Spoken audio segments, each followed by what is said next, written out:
প্রিয় ছাত্রছাত্রীরা, আজকে আমি তোমাদেরকে এই ভিডিওর মাধ্যমে ক্লাস 5-এর আমাদের পরিবেশের যে সমস্ত প্রশ্নগুলো দেওয়া হচ্ছে থার্ড সামেটিভের জন্য, অর্থাৎ তৃতীয় পর্যায়ক্রমিক মূল্যায়নের জন্য স্কুল নম্বর 7 পেজ নম্বর 224, সেখানে যে সমস্ত প্রশ্নগুলো দেওয়া হচ্ছে সমস্ত প্রশ্নের উত্তর আমরা আলোচনা করবো আজকে এই ভিডিওর মাধ্যমে। তোমরা ভিডিওটা শুরু থেকে শেষ অবশ্যই দেখবে এবং চ্যানেলে যদি নতুন হয়ে থাকে অবশ্যই চ্যানেলটাকে সাবস্ক্রাইব করে রাখবে পরবর্তী স্কুলগুলোর প্রশ্ন উত্তর পাওয়ার জন্য। আজকে আমরা এই 7 নম্বর স্কুলের প্রশ্ন উত্তরগুলো আলোচনা করব এবং এর আগের যে স্কুলগুলো ছিল সেগুলোর প্রশ্ন উত্তর আমরা আলোচনা করে দিয়েছি 1 থেকে 6 অবধি। সেই স্কুলগুলোর প্রশ্ন উত্তর তোমরা আমাদের প্লেলিস্ট থেকে পেয়ে যাবে, সেখানে থেকে তোমরা সেই প্রশ্ন উত্তরগুলো দেখে নিও। আজকে আমরা এই স্কুলের প্রশ্ন উত্তর আলোচনা করবো এবং এই স্কুলের প্রশ্ন উত্তরের যে পিডিএফ সেটা তোমরা আমাদের টেলিগ্রাম চ্যানেলে যুক্ত হয়ে যাবে, তাহলে সেখান থেকে পরবর্তীতে তোমরা পিডিএফগুলো পেয়ে যাবে। তো এখানে একের দাগে দেখো কী বলা হয়েছে, সঠিক উত্তরটি বেছে নিয়ে লেখো। যে কোনো 10টা প্রশ্ন আছে 1 নম্বর করে দেওয়া হয়েছে। একের দাগের 1 কী বলা হয়েছে, একটি নরম কাণ্ডের গাছ হলো, এখানে তোমাদের হবে কি অপশান ক অর্থাৎ কলা। পরবর্তী প্রশ্ন কি, আমরা গাছ লাগাই, সেটা এখানে হবে অরণ্য সপ্তাহে। এর পরবর্তী প্রশ্ন, সূর্য হলো একটি নক্ষত্র, অপশান ক। এরপর আছে পরিবেশ বান্ধব পরিবহন হলো সাইকেল, অপশান খ। এরপরে আছে একটি অপ্রচলিত শক্তির উদাহরণ হলো, এখানে তোমাদের হবে সৌরবিদ্যুৎ। এর পরবর্তী প্রশ্ন যেটা আছে সেটা হলো আয়লা কত সালে হয়েছিল, সেটা এখানে 2009 সালে, অপশান গ। এরপরে আছে হড়পা বান বেশি দেখা যায়, সেটা হবে পার্বত্য অঞ্চলে, অপশান ক। এরপরে অনেক আগে মানুষ জলের ওপর দিয়ে ভেলায় চেপে যেত, অপশান ক। এর পরবর্তী প্রশ্ন, জৈব গ্যাস পাওয়া যায়, এটা হবে গোবর থেকে। এরপরে যে প্রশ্ন আছে কি, জেনারেটর যন্ত্রটি চলে কার সাহায্যে, সেটা এখানে তোমাদের হবে অপশান গ অর্থাৎ ডিজেল। এর পরবর্তী প্রশ্ন, কয়লা পুড়িয়ে তৈরি হয়, কী হয়, কয়লা পুড়িয়ে তাপবিদ্যুৎ তৈরি হয়। দুয়ের দাগের প্রশ্ন, ঠিক বা ভুল নির্বাচন করো, যে কোনো 5টি। প্রথম প্রশ্ন, পুরনো দিনের মানুষ পোশাক পরতে জানতো, এটা এখানে ভুল, এটা ভুল বলা হয়েছে। পরবর্তী প্রশ্ন কি, বন্যার ফলে নদীর পাড়ের ক্ষতি হয়, এটা এখানে ঠিক বলা হয়েছে। এরপরে শাঁকালু গুল্ম জাতীয় গাছ, এটা এখানে ঠিক বলা হয়েছে। গাছের পাতা থেকে কার্বন ডাই অক্সাইড পাই, এটা ভুল বলা হয়েছে। কচ্ছপ শিকার করা বেআইনি, এটা এখানে ঠিক বলা হয়েছে। কয়লা খনির ভিতর ঢুকলে অনেক সময় শ্বাসকষ্ট হয়, এটা এখানে ঠিক বলা হয়েছে, তাহলে এটাও ঠিক বলা হয়েছে। তাহলে এখানে যে প্রশ্নগুলো ছিল সেগুলো হলো ঠিক ভুল। এর পরবর্তী প্রশ্ন কি, 3-এর দাগে সে শূন্যস্থান পূরণ করো। প্রথম প্রশ্ন কি, ট্রাফিক সিগন্যাল ড্যাশ হলে গাড়িগুলি চলতে থাকে, তাহলে ট্রাফিক সিগন্যাল সবুজ হলে গাড়িগুলি চলতে থাকে। পরবর্তী প্রশ্ন, ড্যাশ সব শক্তির উৎস, তাহলে হবে কি সূর্য সব শক্তির উৎস। রয়্যাল বেঙ্গল টাইগার পশ্চিমবঙ্গের ড্যাশ বনে থাকে, তাহলে হবে সুন্দরবনে থাকে। পরবর্তী প্রশ্ন, জলবিদ্যুৎ কেন্দ্রে পাখার মতো যন্ত্রটিকে কি বলা হয়, যন্ত্রটিকে বলে কি টারবাইন। এরপরে আছে ড্যাশ জলে সাঁতার কাটলে ত্বকের সমস্যা হয়,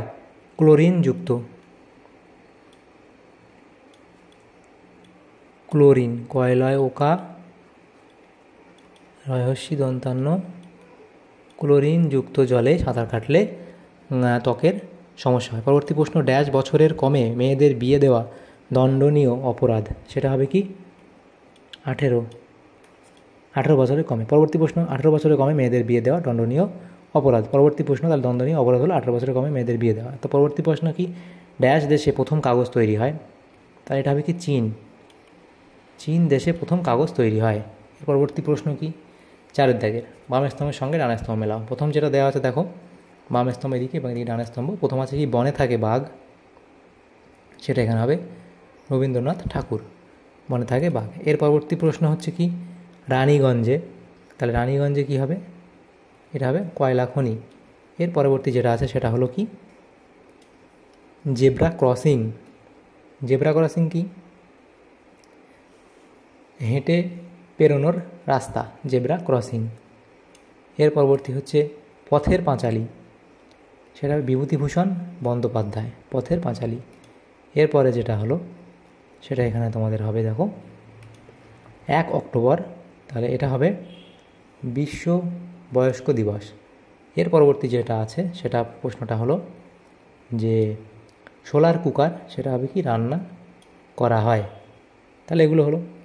এর পরবর্তী 5-এর দাগের প্রশ্ন, নিচের প্রশ্নগুলির একটি বাক্যে উত্তর দাও। প্রথম যে প্রশ্ন এখানে দেওয়া হয়েছে 5.1, কোন সালে পশ্চিমবঙ্গের ট্রেন চালু হয়, সেটা এখানে হবে কত, 1854 সালে, 1954 সালে। এরপরে আছে সূর্য পৃথিবীর তুলনায় কত গুণ বড়? 13 লক্ষ গুণ বড়। 13 লক্ষ গুণ বড়। 13 লক্ষ গুণ বড়। পরবর্তী প্রশ্ন, সৌরজগতের বৃহত্তম গ্রহের নাম কি? সৌরজগতের বৃহত্তম গ্রহের নাম হচ্ছে বৃহস্পতি। এর পরবর্তী প্রশ্ন কি? কোন শব্দ থেকে পেপার শব্দটির উৎপত্তি হয়? তাহলে সেটা এখানে হবে প্যাপিরাস। পয়জাফল আঁকা, পয়হস্যি, প্যাপিরাস। পরবর্তী প্রশ্ন, স্টিম ইঞ্জিন কে আবিষ্কার করেন? সেটা হবে জেমস ওয়াট। স্টিম ইঞ্জিন আবিষ্কার করেন কে? James watt. পরবর্তী প্রশ্ন, পানসি কি? তাহলে লিখবে কি এটা? 5.6 দেওয়ার প্রশ্ন। পানসি হলো লম্বাটা ধরনের হালকা ডিঙি নৌকার মতো জলযান। এতে পাল খাটানো থাকে, পাল হাওয়া লাগলে এগুলি খুব জোরে যেতে পারে। এর পরবর্তী প্রশ্ন কি? কত সালে কলকাতায় প্রথম রিক্সা আসে? সেটা হবে 1900 সালে। 1900 সালে। এর পরবর্তী প্রশ্ন কি?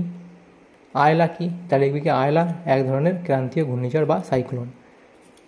ছোট গির্জাকে কি বলা হয়? চার্চ বলা হয়। এর পরবর্তী প্রশ্ন, ভূমিকম্পের দেশ কাকে বলা হয়? তাহলে ভূমিকম্পের দেশ বলা হয় জাপানকে ভূমিকম্পের দেশ বলা হয়। কোন তিথিতে চন্দ্রগ্রহণ হয়? সেটা হচ্ছে পূর্ণিমা। তাহলে হবে পূর্ণিমা তিথিতে চন্দ্রগ্রহণ হয়। কোন তিথিতে চন্দ্রগ্রহণ হয়? তাহলে পূর্ণিমা তিথিতে চন্দ্রগ্রহণ হয়। এগুলো হলো। এর পরবর্তী প্রশ্ন কি আছে দেখো আমাদের 6 দাগের প্রশ্ন। সেখানে বলা আছে কি? নিচের প্রশ্নগুলির দুটি বাক্যে উত্তর দাও। প্রথম প্রশ্ন, জীবাশ্ম জ্বালানি কাকে বলে? উদাহরণ দাও। তাহলে জীবাশ্ম জ্বালানি একেবারে উদ্ভিদ ও প্রাণীর দেহাবশেষ শিলাস্তরের মধ্যে চাপা পড়ে ভূগর্ভে তাপ ও চাপে পরিবর্তিত হলে তাকে জীবাশ্ম বলে। এ দেখো এখানে এই জীবাশ্ম সৃষ্টির সময় জীব দেহাবশেষ ভূ অভ্যন্তরের চাপ ও তাপের এবং রাসায়নিক বিক্রিয়ায় পরিবর্তিত হয়ে যখন জ্বালানি খনিজে পরিণত হয় তখন তাকে জীবাশ্ম জ্বালানি বলে। যেমন কয়লা, উদাহরণ দেবে কি? যেমন কয়লা, খনিজ তেল ও প্রাকৃতিক গ্যাস। পরবর্তী প্রশ্ন, শিশুদের অধিকারগুলি কি কি? শিশুদের অবশ্য প্রয়োজনীয় অধিকারগুলি হলো 1 নম্বর বেঁচে থাকার অধিকার, 2 হচ্ছে খাদ্য ও পানীয় জল পাওয়ার অধিকার, স্বাস্থ্য ভালো রাখা, অসুস্থ হলে চিকিৎসা পাওয়ার অধিকার, অবৈতনিক ও বাধ্যতামূলক শিক্ষা লাভের অধিকার, নিজের নাম পরিচয় জানা ও প্রকাশ করার অধিকার, নিজের মত প্রকাশ ও আলোচনার স্বাধীনতা, মারধর ও মানসিক পীড়ন থেকে সুরক্ষার অধিকার প্রভৃতি। পরবর্তী প্রশ্ন, সৌরশক্তি কী? পৃথিবীর সকল শক্তির উৎস হলো সূর্য। সূর্য থেকে আলো ও তাপের মাধ্যমে যে শক্তি নির্গত হয় তাকে সৌরশক্তি বলে। 2টি অবলুপ্ত পাখির নাম লেখো। এখানে এতগুলো দেওয়া আছে, লিখে নেবে। পরবর্তী প্রশ্ন কি? সোলার কুকার কি?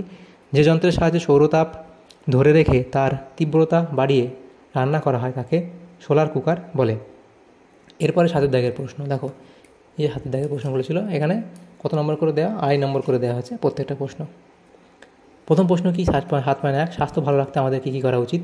তাহলে স্বাস্থ্য ভালো করার উপায় এগুলো লিখবে যে মানব জীবনে স্বাস্থ্য হলো অমূল্য সম্পদ। সুতরাং স্বাস্থ্য ভালো রাখতে গেলে আমাদের কতগুলি করণীয় দিক রয়েছে। সেগুলি হলো শরীরের যত্ন নেওয়া, ব্যক্তিগত পরিচ্ছন্নতা স্বাস্থ্য রক্ষার একটি গুরুত্বপূর্ণ দিক। আমাদের উচিত দেহের অঙ্গ প্রত্যঙ্গের যত্ন নেওয়া ও সর্বত্র পরিষ্কার পরিচ্ছন্নতা বজায় রাখা।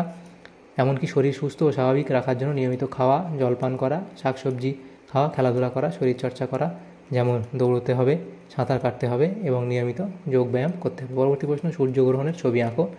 এটা ছবিটা আঁকবে, সূর্যগ্রহণের যে ছবিটা। পরবর্তী প্রশ্ন কী আছে দেখো 7.2, সেটা বলা আছে ভূমিকম্পের ফলে কী কী সমস্যা হতে পারে। তাহলে ভূমিকম্পের ফলাফল এটা লিখবে। 1 নম্বর, বাড়িঘর ভেঙে বহু মানুষ মারা যেতে পারে। 2 হচ্ছে রাস্তাঘাট ফেটে গিয়ে ধস নামতে পারে। 3 লিখবে নদীর গতি পরিবর্তন হতে পারে। 4 হচ্ছে সমুদ্রে সুনামি হতে পারে। তাহলে এগুলো তোমরা লিখবে। তাহলে আমাদের এখানে যে প্রশ্নগুলো ছিল দেখো সেগুলো আমরা আলোচনা করলাম আজকে এই ভিডিওর মাধ্যমে। ক্লাস 5-এর আমাদের পরিবেশ যে প্রশ্নগুলো ছিল, ক্লাস 5-এর আমাদের পরিবেশ যে প্রশ্ন, কত নম্বর এটা স্কুল ছিল? 7 নম্বর স্কুল। তোমাদের যদি সামান্যতম উপকার এসে থাকে ভিডিওটা অবশ্যই লাইক করবে, বেশি বেশি করে বন্ধুদের সাথে শেয়ার করবে এবং পরবর্তী স্কুলগুলো প্রশ্ন উত্তর পাওয়ার জন্য অবশ্যই তোমরা আমাদের চ্যানেলটাকে সাবস্ক্রাইব করে রাখবে। Thanks for watching.